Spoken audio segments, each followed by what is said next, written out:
निज में साधो तत्व खोजो निज मेरे तत्व खोजो निज मेरे तत्व खोजो निज में साधो तत्व खोजो निज में साधो तत्व खोजो निज मेरे तत्व खोजो निज मेरे नाम रूप अरूप जाति आश्रम नाम रूप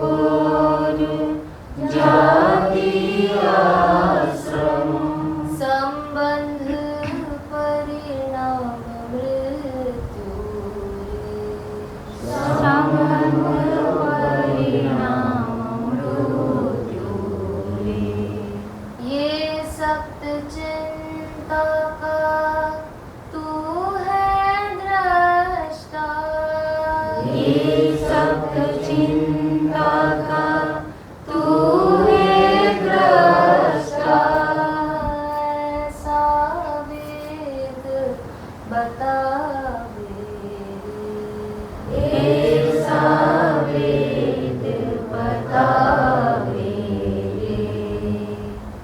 तत्व खोजो निज में साधो तत्व खोजो निज में साधो तत्व खोजो निज मेरे तत्व खोजो निज मेरे जन्मना रहना बढ़ना घटना जन्म न रहना बढ़ना घटना युवा वृद्ध हो मरना रे युवा वृद्ध हो मरना रे षड विकार तुम देह के जानो षड विकार तुम देह के जानो आत्म तुम विकारी आत्म तुम विकारी तत्व खोजो निज में साधो तत्व खोजो निज में साधो तत्व खोजो निज मेरे तत्व खोजो निज मेरे पंचभूत पच्चीस तत्वों का पंचभूत पच्चीस तत्वों का अधम शरीर बतावे अधम शरीर बतावे व्यक्ति रूप नहीं हो तुम साधो व्यक्ति रूप नहीं हो तुम साधो साक्षी रूप पहचानो साक्षी रूप पहचानो तत्व खोजो निज में साधो तत्व खोजो निज में साधो तत्व खोजो निज में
तत्व को चीनो निज को रे, तत्व को चीनो निज को रे। खोजना अन्य का, भिन्न का, दो का हो जाता है तो वो ठीक नहीं लगता। फिर से तत्व को चीनो निज में सा, निज को, तत्व को चीनो निज को साधो। खोजो नहीं चीनो, चीनो निज को साधो, तत्व को चीनो निज को रे, तत्व को चीनो निज को रे। यहाँ तत्व का मतलब कोई जड़ पदार्थ नहीं है। जैसे जड़ पदार्थ है, गेहूँ है, चना है, सोना है, चांदी है, ये तत्व नहीं। ये चेतन तत्व, आत्मा की बात है। आत्मा वस्तु चेतन तत्व है, वह जड़ शरीर नहीं है। आज का विषय बृहदारण्यक उपनिषद से ही प्रारंभ हो रहा है। अष्टावक्र गीता से प्रारंभ हो रहा है। अष्टावक्र गीता पर पिछले कई दिनों से चर्चा चल रही है। अष्टावक्र जी बता रहे हैं और अपने श्रोताओं से पूछ रहे हैं कि मैं जो समझा रहा हूँ तुमको समझ में आ रहा है या नहीं आ रहा है, और आ रहा है तो तुमने अभी तक के प्रवचन के द्वारा क्या निर्णय लिया, क्या समझा। तो जो क्लास में उत्तम विद्यार्थी है, श्रद्धा की तरह उसने उत्तर दे दिया कि आपने जो कुछ भी समझाया मेरे समझ में इतना ही आया कि परिवर्तनशील तत्व जो भी है, जहाँ तक भी है, वहाँ तक मैं नहीं, मैं उससे न्यारा हूँ। बस सार बात, संक्षिप्त बात, निचोड़ बात इतनी पकड़ी मैंने कि जो भी बदल रहा है वो सब परिवर्तनशील नाश तत्व है। मैं अविनाशी आत्मा चेतना हूँ। इस तरह से मैंने जाना है, और आप जो आगे समझाएंगे मैं समझूंगा।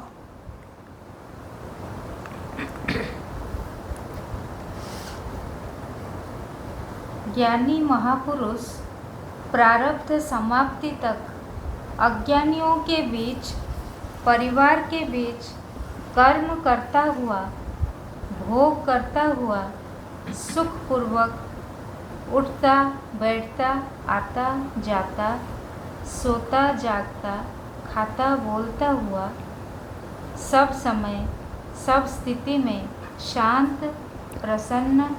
बाहर की दृष्टि से अगर देखें, चर्म दृष्टि से देखें, स्थूल दृष्टि से देखें, तो ज्ञानी और अज्ञानी के जीवन में कुछ हमको परिवर्तन नहीं। जैसे अज्ञानी खाता है, पीता है, पहनता है, आता है, जाता है, लेता है, देता है, रोग होने से उपचार करता है, ज्ञानी भी वैसा का वैसा ही है। कोई विशेष उसके अंदर परिवर्तन, हलन चलन दिखाई नहीं पड़ता है।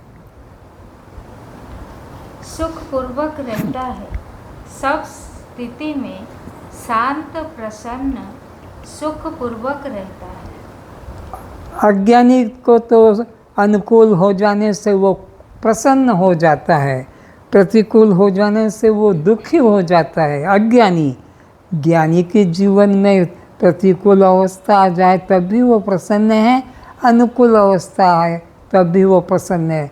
वह ऊंच नीच में नहीं होता है कि ज़्यादा खुश हो गया और ज़्यादा दुखी हो गया। अज्ञानी दुखी हो जाता है और फिर अज्ञानी अनुकूल को पाकर सुखी होता है। ज्ञानी दोनों अवस्थाओं में सम रहता है। संसारी व्यक्ति कामना, इच्छा, स्पृहा, आकांक्षा, अशांति से घिरा रहता है। अज्ञानी व्यक्ति, संसारी व्यक्ति नाना भोग वासनाओं से, विषय वासना से, कामनाओं से घिरा रहता है। ये मिल जाए, इतना मिल जाए, वो ले लूँ, इसको ले लूँ इत्यादि कामनाओं में घिरा रहता है अज्ञानी व्यक्ति। पर ज्ञानी व्यक्ति का जीवन कैसा होता है? समभाव, संतुष्ट भाव। मिल गया तो ठीक, नहीं मिला तो ठीक। आगे, वह जब भी आता है उसका चेहरा चिंतित, मुंह लटका दिखाई पड़ता है। अज्ञानी को अनुकूल होने से चेहरा प्रसन्न दिखाई पड़ता है, और प्रतिकूल घटना घट जाए, दुखद घटना घट जाए तो उसका चेहरा लटका हुआ सा, सुस्त सा, दुखी और रोता हुआ सा दिखाई पड़ता है अज्ञानी व्यक्ति। जहाँ बैठा होगा वह अपना अभाव, अपना भाग्य, अपनी गरीबी, अपना रोग, अपना व्यापार, अपने बच्चे, अपने परिवार का ही रोना गाना करता रहता है। और वो जहाँ भी बैठता है, दो व्यापारी जहाँ भी होंगे बिजनेस की बात करेंगे, दो संसारी बैठेंगे अपने पुत्र प्रपौत्र की, पति पत्नी की बात करेंगे। संसारी व्यक्ति संसार की, पर ज्ञानी व्यक्ति जहाँ दो बैठेंगे वो ब्रह्म चर्चा के अलावा अन्य चर्चा उनको सुहाती ही नहीं, उनकी वाणी खुलती ही नहीं। वो जब भी वाणी खुलेगी ब्रह्म चर्चा के लिए ही वह अपना मुख खोलते हैं, और ब्रह्म चर्चा ही उनका जीवन का लक्ष्य है। उसकी बात कोई सुनना चाहता भी नहीं। अज्ञानी की बात कोई सुनना नहीं चाहता, तब भी वो बोली जाएगा अपना ही वह अहंकार बताता रहता है। उसका चित्त चंचल बना रहने से अगणित विचार तरंगे उठती बैठती रहती है। वो जहाँ भी जाएगा अपना दुख ही बांटता है। उसके चित्त में चल रही अशांत कल्पनाओं एवं राग, द्वेष, ईर्षा, अहंकार के कारण वो किसी के द्वारा प्रेम से दिए जलपान, भोजन आदि भी सुख शांति से न खा पी सकेगा। उसको कोई गृहस्थ या कोई आश्रम वाला, कोई संत सज्जन पुरुष सत्कार करे, उसे कुछ जलपान ग्रहण करने का निवेदन करे, तो भी उसके चेहरे की मलिनता जाती नहीं, वैसे ही अशांत मन से उसे ग्रहण करता है, खुश प्रसन्न नहीं होता है, क्योंकि वो तो अपना रोना रोने को है, उसको किसी अन्य की खुशी सहन नहीं होती। हो तो मेरा दुख कोई बटा ले, ये सोच के अपना दुख का ही चिंतन करता है। ना आसपास बैठे लोगों को प्रेम से एकाग्रता पूर्वक मौन होकर खाने देगा। न खुद खाता है प्रेम पूर्वक, न आसपास जो बैठे हैं शांत चित्त वाले उनको भी खाने नहीं देता, उनके आगे भी वही रोना गाना करता है। वह मिर्च की प्रकृति का होता है, जैसे मिर्च जला देने पर दृष्टांत है मिर्च का। मिर्च की प्रकृति कैसे होती है? मिर्च जब जलती है तो आसपास के वातावरण को भी धाएं धाएं करा देती है, चीखते हैं। इस तरह से वो चैन में नहीं, वो खुद तो जलती है, आसपास वालों को भी। अज्ञानी व्यक्ति मिर्च की प्रकृति का होता है। वह दुष्ट भी जहाँ बैठेगा उस शांत सुंदर वातावरण को नरक बना देगा। ज्ञानी जहाँ भी जाता है वातावरण को सुख रूप बदल देता है। ज्ञानी जहाँ भी जाता है, किसी के मरे के घर में भी जाता है तो वहाँ का वातावरण भी शांत बना देता है, उनका रोना मिटा देता है, उनका दुख चिंता हटा देता है।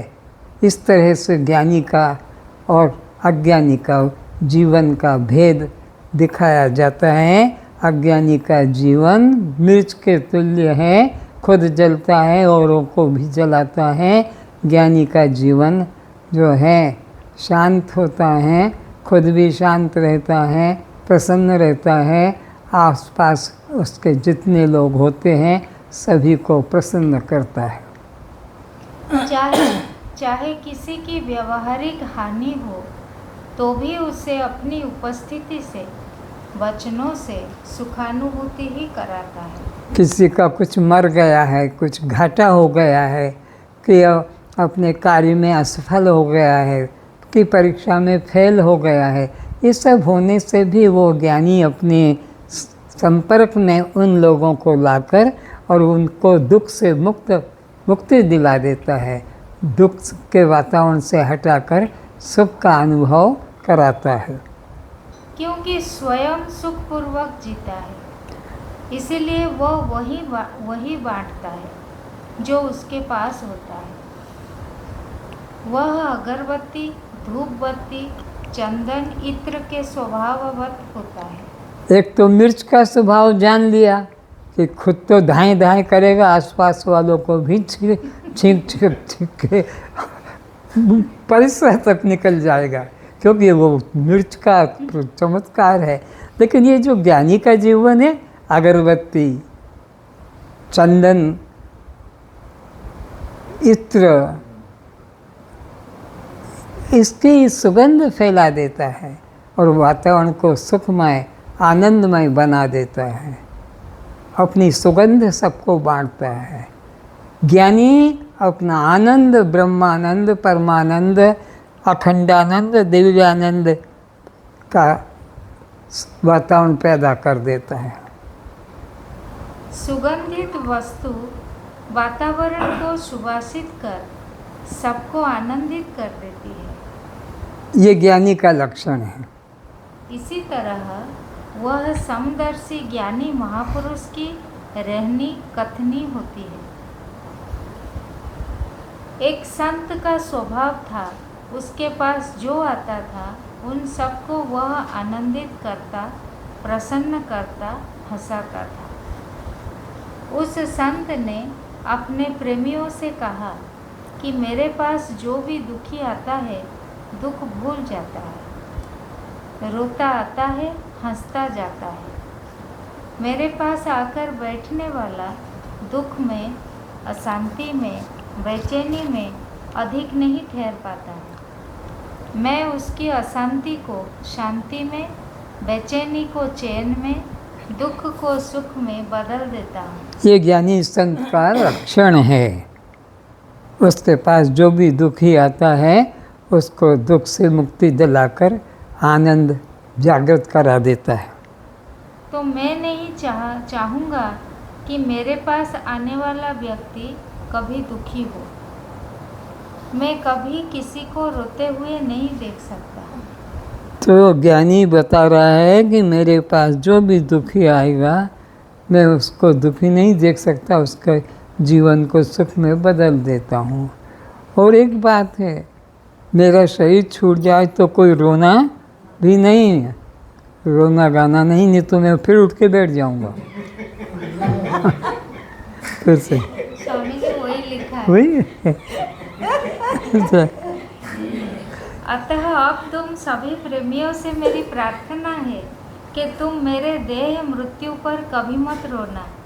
उसका तो स्वभाव ही नहीं है ना किसी को रोता देखे। मरने पर भी आंसू न बहाना। सभी ने कहा कि आप हमारे प्राण स्वरूप हैं, हमें प्रतिदिन शांति प्रदान करते हैं। हम दुख, चिंता, अशांति, भय लेकर आते हैं और आप हमें आनंद, हंसी, मुस्कुराहट प्रदान करते हैं। आपकी मृत्यु की बात भी हम सुन नहीं पाते। फिर उस घटना के समय आंसू तो क्या, प्राण भी हमारे निकल सकते हैं। संत ने कहा, नहीं नहीं, ऐसा कभी मत करना, मैं सहन नहीं कर सकूँगा और मुझे हंसते हंसते जला देंगे। संसारी लोगों को कहा कि मेरे मरने पर दुखी मत होना, आंसू मत बांधना। आंसू क्या, प्राण निकल जाएंगे हमारे तरफ। ना ना ना, ऐसा कभी मत करना। लोगों के आंसू तो नहीं निकालते, थूक लगा लगा के ऐसे ऐसे करते थे, थूक लगा लगा के अपना काम चला लेते कि वो देखो, जबरन करके रगड़ेंगे, इधर उधर से दिखाएंगे कि, जबकि आंसू का बूंद भी नहीं होता है, लोगों को दिखाते हैं झूठा।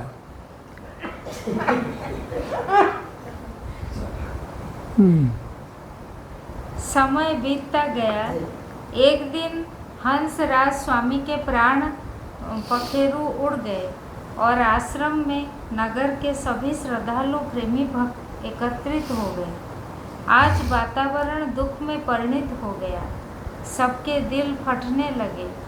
जब उन्हें चिता पर रख रोते रोते अग्नि लगाते ही एक अजीब वातावरण हो गया। सभी रोने वालों का रोना बंद हो गया। वह सारा वातावरण हंसी खुशी में, मस्ती व नाच में बदल गया। यह कैसे हुआ?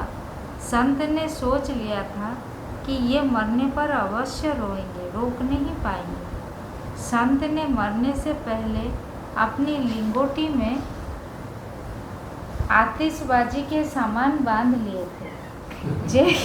जैसे ही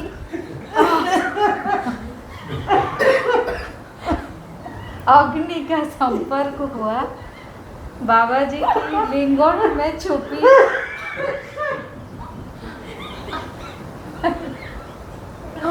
अनार, फटाके, फुलझड़ी, लक्ष्मी बम सब छूटने लगे। गांव वालों ने कहा, देखा कैसा संत का जीवन, जब तक था सबको सुखी करता रहा, मरते समय भी सबको हंसाकर गया, किसी को रोता छोड़कर नहीं गया।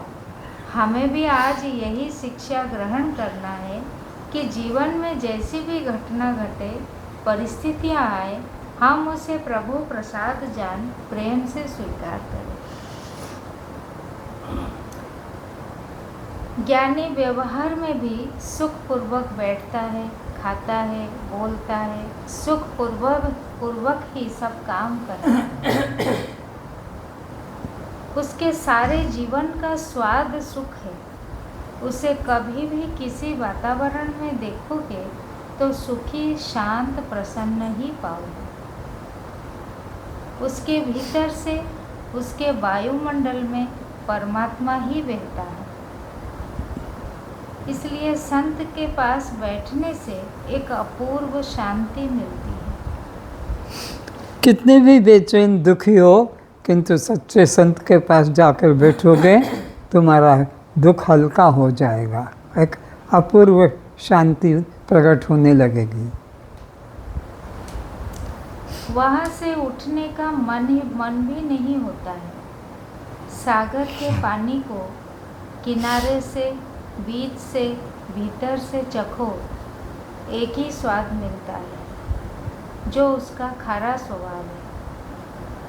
गुड़ को जिधर से भी खाओ, मधुरता ही प्रदान करता है। बुद्ध पुरुषों को किसी भी वातावरण में, किसी भी समय आनंदित, प्रसन्न एवं सुखपूर्वक ही पाओगे। उनके सभी प्रकार के व्यवहार में जीव का कल्याण ही समाया हुआ है। आपने कई बार अपने जीवन में अनुभव किया होगा कि किसी के पास होने से तुम हल्के हो जाते हो, निर्बोझ हो जाते हो। कोई तुम्हें अपनी ओर आकर्षित कर लेता है, कोई तुम्हें धक्के मार हटाना चाहता है। किसी के पास पहुंचते ही, बैठते ही सुख की वर्षा होने लगती है। भूल ही जाते हैं वहाँ पर जो समस्या लेकर गए, जो प्रश्न लेकर गए थे, बिना समाधान लिए शांत हो जाते हैं। किसी के पास पहुंचते ही वातावरण में एक तनाव, भारीपन लगने लगता है। मन उठकर शीघ्र वहाँ से बाहर निकलना चाहता है।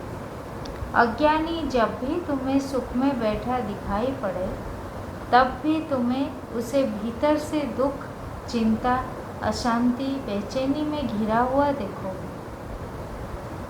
उसके पास जाने से उद्विग्न हो जाते हो। यदि ऐसा व्यक्ति तुम्हें रास्ते में मिल जाए तो आँख बचाकर निकल जाओगे। कभी ऐसा भी होता है कि तुम्हारा पूर्व परिचय नहीं है जिसे तुम पहली बार देख रहे हो और मन उसकी ओर खींच जाता है।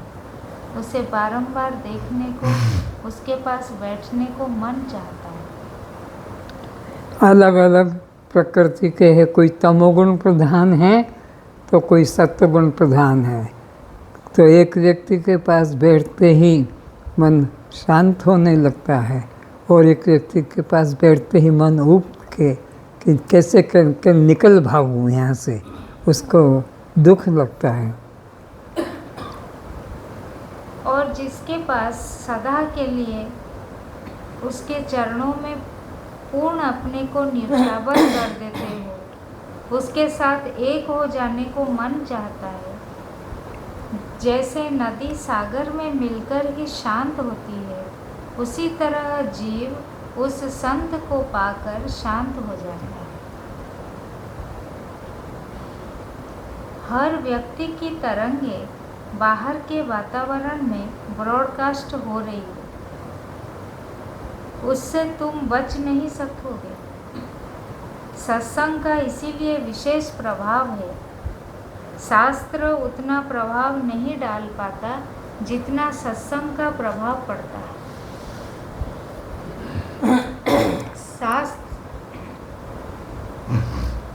शास्त्र जड़ है, लेकिन संत का संग चेतन का संग है, उसकी महिमा निराली है। बिनु सत्संग विवेक न होई, राम कृपा बिन सुलभ न सोई। आत्म प्रभु की कृपा के बिना जीवित सद्गुरु और उनका सत्संग दुर्लभ तत्व है। बड़े भाग्य पाइब सत्संग। तो क्या होगा? सत्संगति संस्कृति कर अंता। ये जो जन्म मरण का जो चक्र है, ये सत्संग के प्रभाव से समाप्त हो जाता है। उससे तुम्हें प्रेरणा मिलेगी कि भविष्य में मैं भी ऐसा हो सकूंगा। उसके जीवन में सत्य प्रकट हुआ तो वह मेरे जीवन में क्यों नहीं हो सकेगा। इसी पृथ्वी आकाश सूर्य के बीच राम कृष्ण महावीर जीसु हुए तो मैं क्यों नहीं हो सकता हूँ। वही तो सूर्य पवन पृथ्वी जो अब है वही तब है। तो उनके जीवन में वह सूर्य चंद्रमा पवन जल ने प्रभाव डाला कि वे मनुष्य से देवता बन गए। तो मैं भी तो उसी सूर्य चंद्र जल अन्न का भोग कर रहा हूँ, मैं भी अवश्य बन सकूँगा। ऐसा विश्वास अपने अंदर करता है। दूसरे वे लोग हैं जो जीवित तो दुख पहुंचाते ही है, परंतु मरकर भी दुखी कर जाते हैं। तो कुछ तो ऐसे होते हैं जो जीवित तो दुखी करते हैं, मरने पर भी दुखी करते हैं। और एक संत देखे जिन्होंने अपने कपड़ों के अंदर फटाके छुपा लिए थे, तो मरते हुए भी सबको हंसा कर गए। अपनी प्रकृति है। एक नगर में एक गब्बर सिंह नाम का गुंडा बलवान सबको डरा कर रखता था। किसी के घर में चला जाता, कोई वस्तु उठा लाता, उसे कोई रोकने का साहस नहीं कर पाते। सारे गांव के लोग उसके अत्याचार से दुखी थे। किसी की इज्जत शील हरण कर लेना उसका सहज एवं निर्भीक काम था। गब्बर सिंह ने एक दिन गांव के प्रतिष्ठित लोगों को एक मीटिंग के लिए बुलाया। डर कर सभी आए।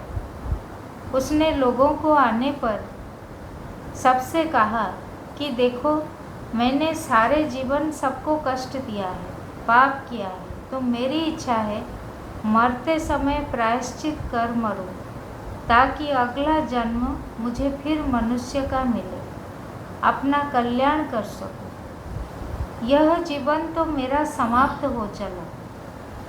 लोगों को मन में खुशी हुई कि चलो अच्छा हुआ, मरते मरते इसकी बुद्धि सुधर गई। इस गब्बर सिंह की बुद्धि सुधर गई, जो मरते मरते प्रायश्चित तो कर रहा है कि मैंने सबको सताया है, शील हरण किया है, लूटा है, और अब मैं मरते समय कुछ ऐसा काम करूं कि ताकि मेरी दुर्गति न हो, मुझे फिर मनुष्य जीवन मिल जाए। तो उसके लिए तुम मरते समय मेरे ऊपर थूक देना कि मल डाल देना या कुछ कुछ बताया होगा, बताओ। तो लोगों ने कहा, बताए, क्या आपको यज्ञ करना है, गंगा स्नान करना है, तीर्थ यात्रा करना है, गोदान? गांव के लोगों ने कहा जो आपकी इच्छा है मरते मरते वो हम पूरी कर देंगे। गंगा स्नान करना है कि कोई श्राद्ध करना है कि ब्रह्म भोज करना है, हम सब तैयार हैं। आपकी आखिरी इच्छा बताओ। क्या सहायता चाहिए?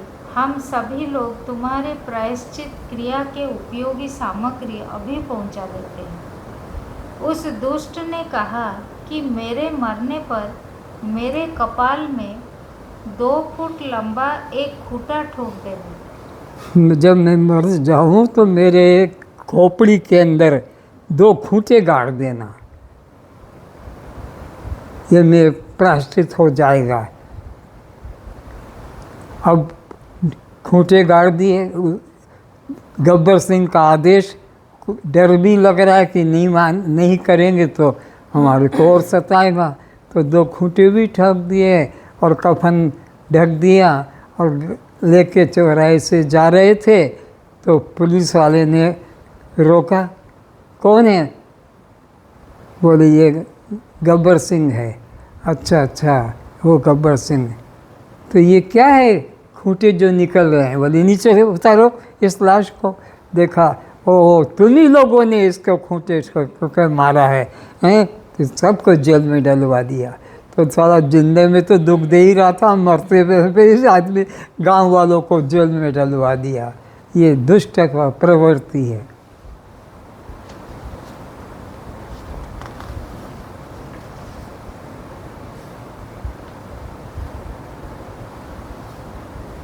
पुलिस ने पूछा, ये खूंटा इसके सर पर किसने गाड़ा है? मालूम पड़ता है तुमने मिलकर इसे मारा है।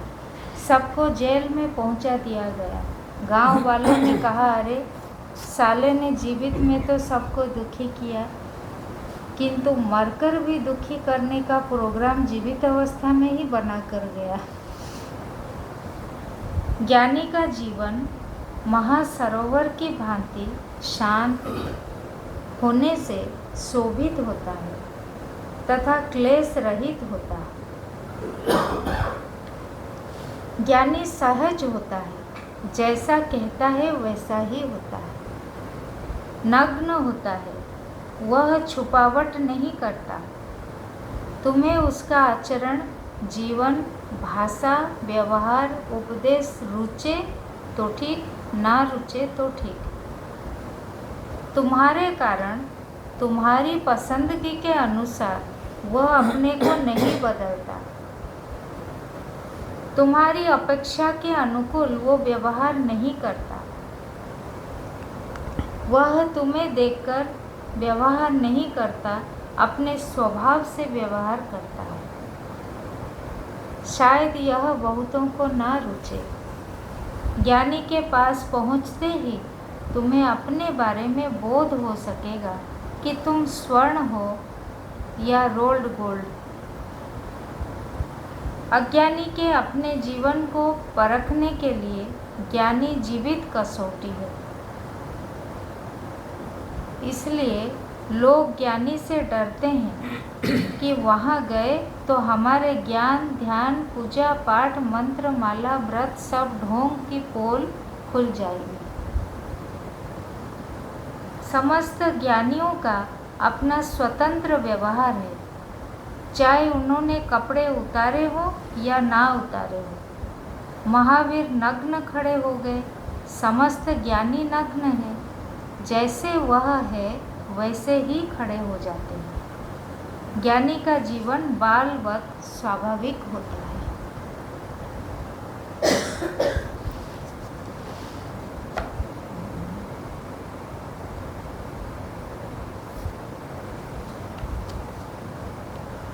दंभी गुरु को तुम जैसा कहोगे वैसा ही वह करेगा। जो देवेंगे उसे वो खावेंगे, जितना देवे उतना ही खावे। खड़े होकर देवे तो खड़े खावे, हाथ में दे तो करपात्री बन खावे। तुम जैसा कहते हो वो वैसा करता है। तुम कहो मुंह पर पट्टी बांधो तो हजारों के बीच पट्टी बांधे बैठा है। भले वह सर्कसी व्यक्ति जोकर की तरह ही क्यों ना दिखाई दे, भले ही अन्य संप्रदाय के लोग बच्चे उसे देखकर हंसने लगे, उसे तो तुमसे समाज से प्रशंसा प्राप्त करना है। ऐसा साधु नहीं, ढोंगी पाखंडी है, वह कभी मुक्त नहीं हो सकेगा। त्याग वही सच्चा है जिसमें देह का तादात्म्य भाव टूट जाए। बस असली ज्ञान वही है जिससे देह भाव छूट जाए, देह भाव समाप्त हो जाए। देह भाव बड़े देह की प्रशंसा हो, यह मूढ़ता के लक्षण हैं। आज इतना शेष में दे दीजिए, अपने अमृत वचनों से तृप्त करेंगे। आज ये प्रसंग में बहुत सारे दृष्टांत कहानियाँ आ रहा था। विश्वास के ऊपर आया तो विश्वास शब्द, हम लोग ना विश्वास अन्यों को बहुत जल्दी कर देते हैं, लेकिन खुद के ऊपर नहीं कर पाते। हम देखते हैं, हम संतों के पास भी जाते हैं, तो उनके बारे में सुनकर के हमको विश्वास होता है। देखो बिल्कुल अविश्वास नहीं, लेकिन खुद मैं करूँ, उन्होंने जो किया वो मुझे ही जीना है, मुझे इसे होना है, वो हमारा विश्वास नहीं होता है। इस पर मैं एक कहानी बताऊँ। एक आदमी, हाँ, उन्होंने दो दीवार के बीच में रस्सी टांग करके चलने लगा था। गांव लोग सब देख रहे हैं, सबका छाती धड़-धड़ है। किस लिए धड़-धड़? उनके प्रति कृपा नहीं कर रहे हैं। हम लोग को ये, हम देखो तुम चल रहे थे, हम कितना, हमारा छाती धड़-धड़ है, मतलब क्या? तो उन्होंने पूछा तुम्हारा छाती क्यों धड़-धड़ हो रहा था? तुमने चाह रहा था ये गिर जाएगा, मतलब इसीलिए ना, तुम्हारा ये विश्वास नहीं था कि ये चल पाएगा। जब उनका पैर लड़खड़ाने लगा, उन्होंने जैसे पैर बीच में लड़खड़ाने लगा, उन्होंने अपने पैर को संभाल लिया, पहुंच गया। लोग ताली बजाने लगे। आया, फिर अपना बच्चा था, अपना बच्चा को कंधे पर बैठाया, फिर चलने लगा। लोग जोर जोर से ताली बजाए, अरे तुम क्या समर्थ है। फिर उन्होंने बच्चा को उस किनारे लेकर के आया, आकर के उनको पीठी थपथपाया। हमको पूरा विश्वास था कि ये काम तुम्हारा सिवाय कोई नहीं कर सकता है। बोले अच्छा, तुमको पक्का विश्वास है मेरे ऊपर? बोले कि पूरा विश्वास है, तुम्हारा सिवाय गांव में कोई नहीं कर सकता है।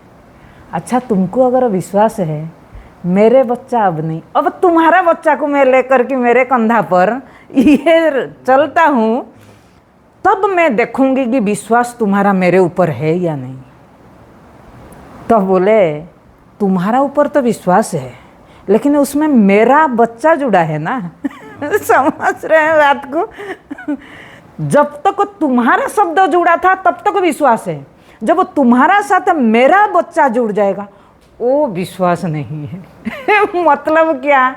हम दूसरे जब करते हैं, दूसरे को लेकर के करते हैं, हमारा पूर्ण विश्वास है।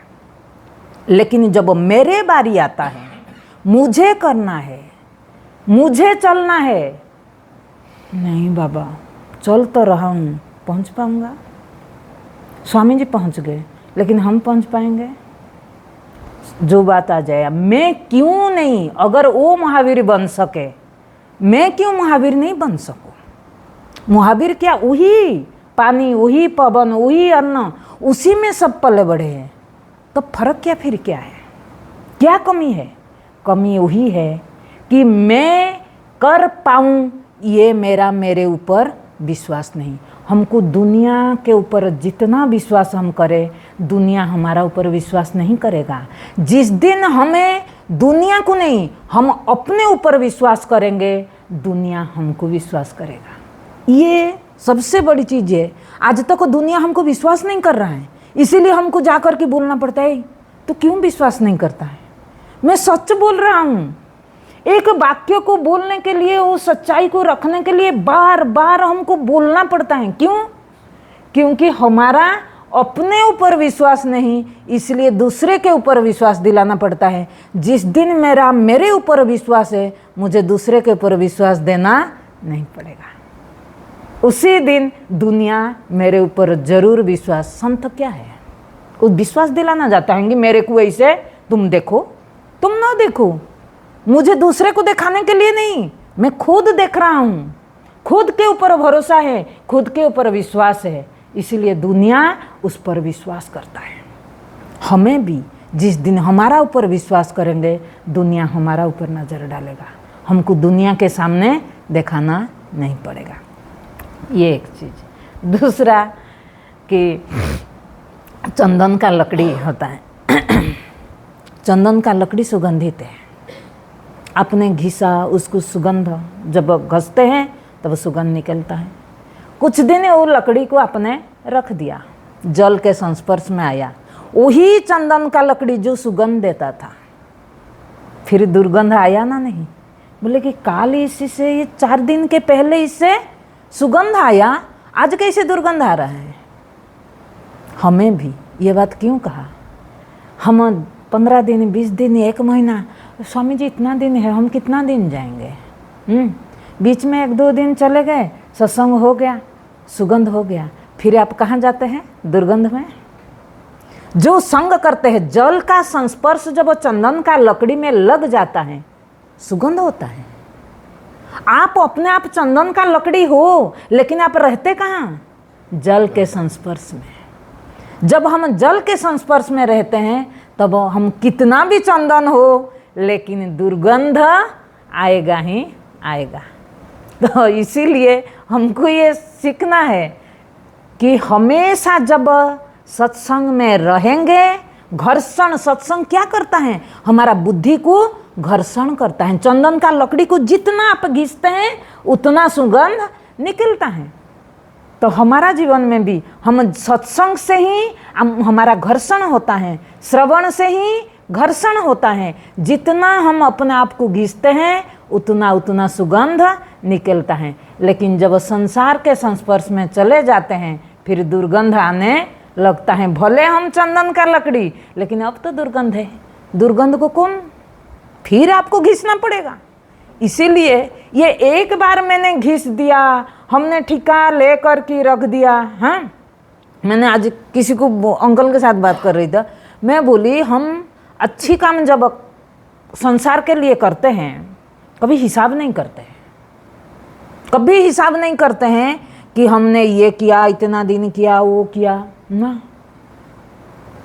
लेकिन सत्संग अगर जीवन में महत्व है, हम कभी हिसाब करेंगे? आप महिमा मंडित चीज को कभी हिसाब करते हैं? कितना मेहनत किए, कितना दिन किए, क्यों?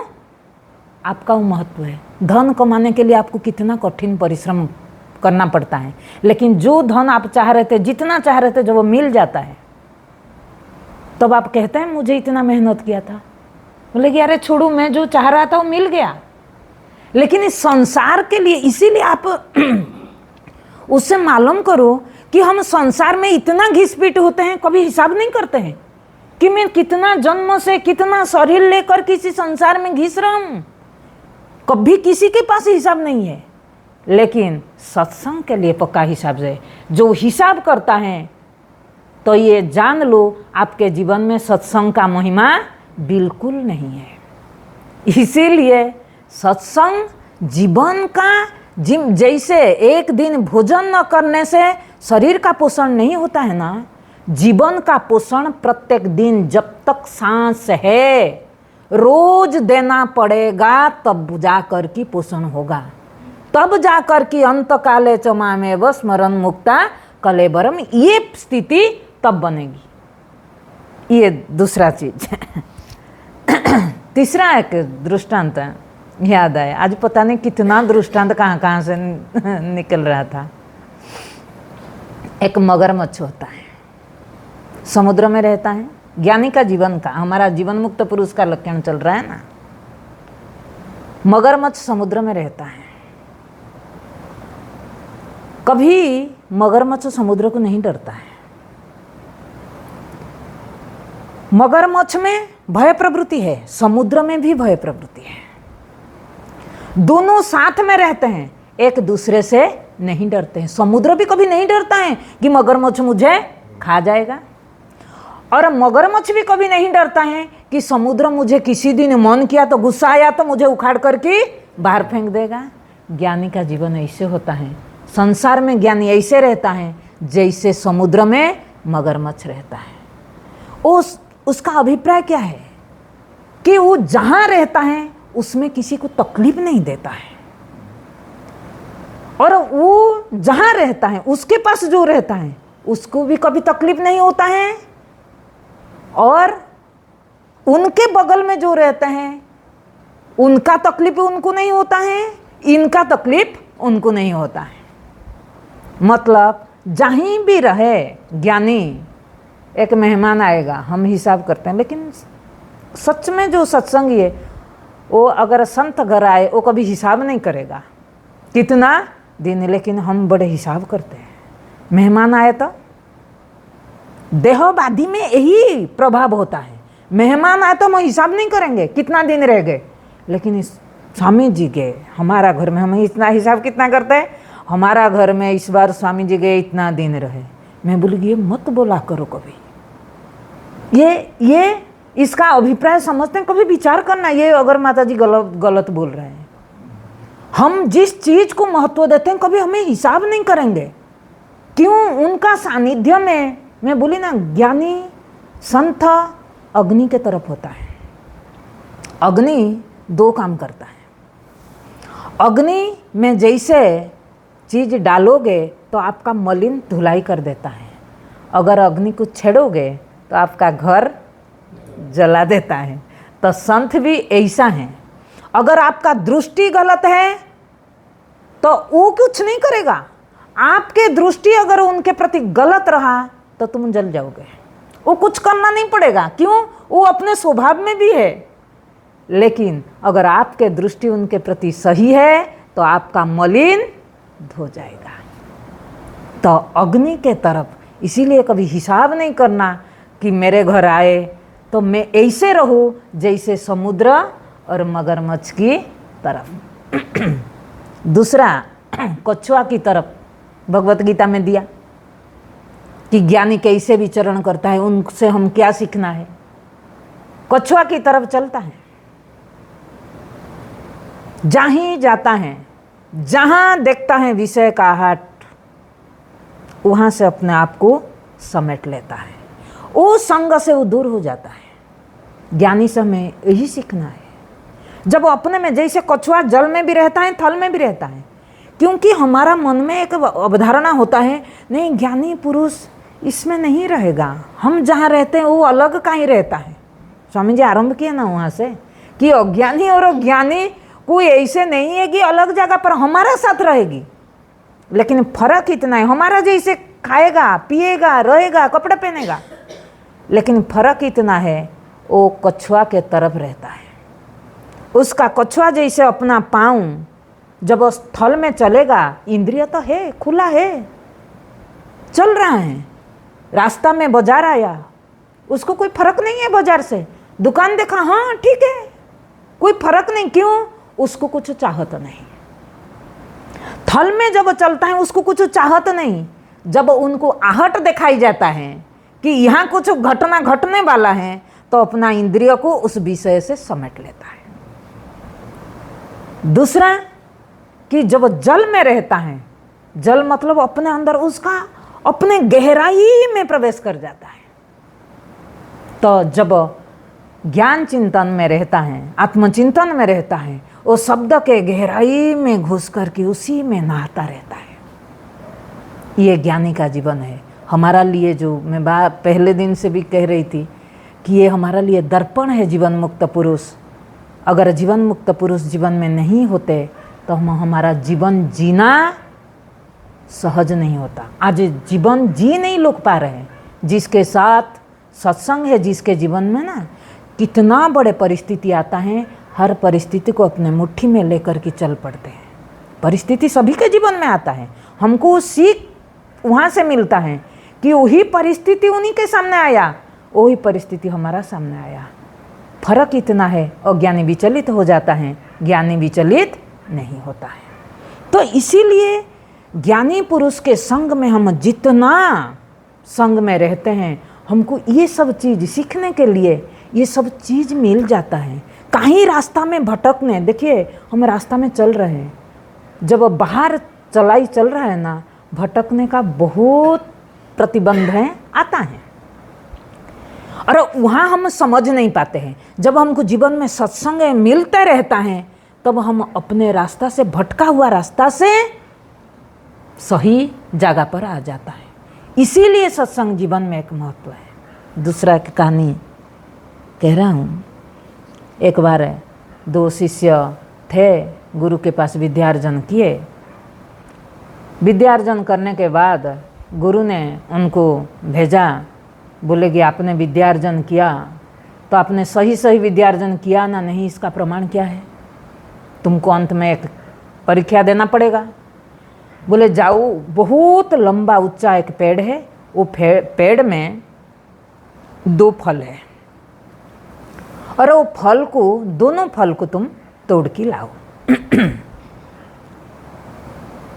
इन्हीं गए, ऊंचा पेड़ है और पेड़ के नीचे एक सांप घूम रहा था। एक शिष्य पहले गया, देखा सांप घूम रहा है, वो चढ़ने के लिए कोशिश किया, लेकिन जब वो चढ़ने जाता है पेड़ में, तो वो सांप उसके पीछे भागता है काटने के लिए, तो वो पेड़ में चढ़ नहीं पाया। बहुत कोशिश किया, शाम हो गया, वापस आ गया। गुरुजी ने पूछा फल लेकर के आए? बोले नहीं गुरुजी, मेरे को तो पेड़ चढ़ना आता था, लेकिन पेड़ में एक सांप है, उसी के लिए मैं चढ़ नहीं पाया। दोष किसको दिए? सांप को। तो दूसरा शिष्य बोले, गुरुजी ने बोले ठीक है, शाम हो गया, फिर कल दूसरा वाला जाएगा। अगले दिन हुआ, दूसरा शिष्य गया चढ़ने के लिए। जब वो भी चढ़ने के लिए जा रहा था, सांप उसके पीछे भागा, बार बार सांप भागा। बोला कि नहीं, गुरुजी ने क्या कहा? वो फल को लेकर के आना, और वो फल को लाने के लिए ये सांप क्या है? मेरे जीवन में प्रतिबंध है। उन्होंने क्या किया? सांप को मार डाला, पेड़ में चढ़ गया, फल लेकर के आया, गुरुजी को दिया। गुरुजी बोले अरे वो कल फल नहीं ले पाया, तुमने ले आया, कैसे? तुमको चढ़ना नहीं आता है? उनको भी तो चढ़ना आता है पेड़, लेकिन वो ला क्यों नहीं पाया? बोलेगी गुरुजी, वो पेड़ के नीचे जो सांप था ना, मैंने वो सांप को मार दिया। दूसरा ने बोला अरे सांप को कैसे मार दिया, पाप नहीं होगा?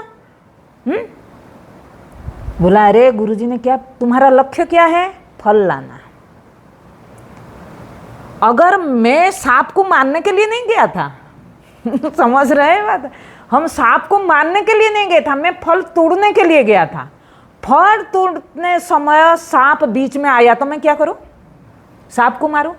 मेरा उद्देश्य सांप मारना नहीं। ठीक वैसे ही जीव, हम कहाँ चले? अपने स्वरूप की ओर जा रहे हैं। जीव भाव सांप बन करके, अहंकार सांप बन करके आकर के इसी संसार शरीर रूपी पेड़ में आकर के हमको ढंस रहा है। जब ढंस रहा है, मेरा काम क्या है? उसको मार देना। बोले कि मार दोगे पाप नहीं होगा।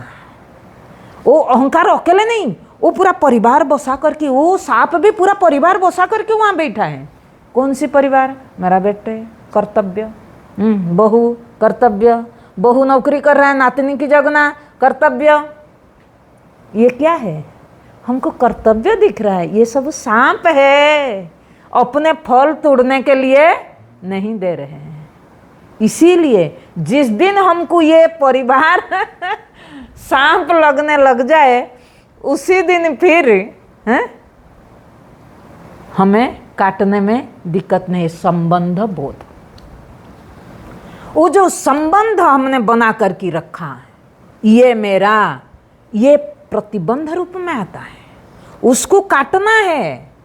मेरा उद्देश्य काटने का नहीं। लोग क्या हमको शिक्षा देते हैं? तुम कर्तव्य पालन नहीं करते, तुम कौन सी, हमको कई बार लोग, आपको भी सुनाते होंगे, ये कौन सी सत्संग कर रहे हैं, घर में खाना नहीं पकाते हैं, घर में लोग भूखा हैं और जाते हैं सत्संग करने के लिए, ये कौन सी सत्संग है? लोग कई बार शिक्षा देते हैं, तुम ये पालन नहीं किया, अपना कर्तव्य छोड़ करके। हमको कई बार भी लोग शिक्षा देते हैं, ये तो पाप होगा, माता पिता का ऋण कब चुकाओगे? हमको लोग सिखाते हैं, माता पिता का ऋण तो चुकाया नहीं।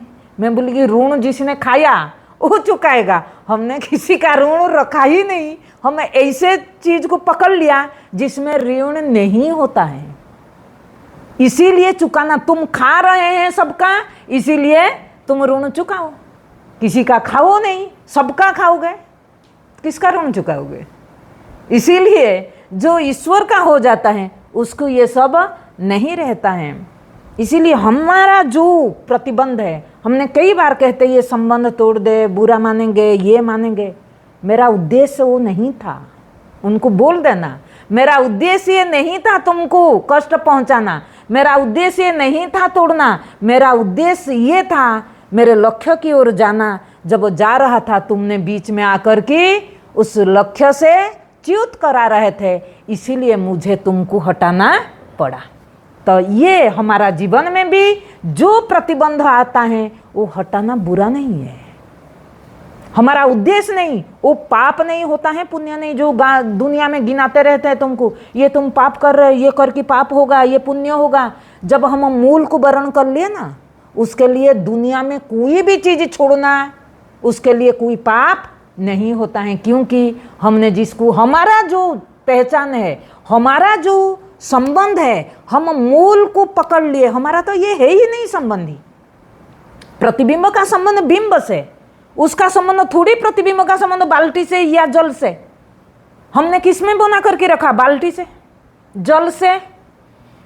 तो जहां संबंध नहीं वहां संबंध बनाओगे, जहां संबंध वहां छोड़ दोगे, फिर बताओगे पाप पुण्य होता है। तो कोई पाप पुण्य नहीं होता है। जिस तरह उन्होंने सांप मारना पाप नहीं है, हमें भी संबंध तोड़ना कोई पाप नहीं है। क्योंकि मैं किस लिए तोड़ी? मेरा लक्ष्य जो है उसी के लिए तोड़ी। इसीलिए जीवन में अपना लक्ष्य के लिए कुछ छोड़ना पड़े तो कभी दुखी नहीं मनाना, पाप हो जाएगा, ये भय भी कभी नहीं रखना। ओम तत्सत। बोलो सद्गुरु भगवान की। ओम पूर्णमद पूर्णमिदं पूर्णात् पूर्णमुदच्यते पूर्णस्य पूर्णमादाय पूर्णमेवावशिष्यते। ओम शांति शांति शांति। ओम ओम ओम। प्रसाद के लिए प्रस्थान करें।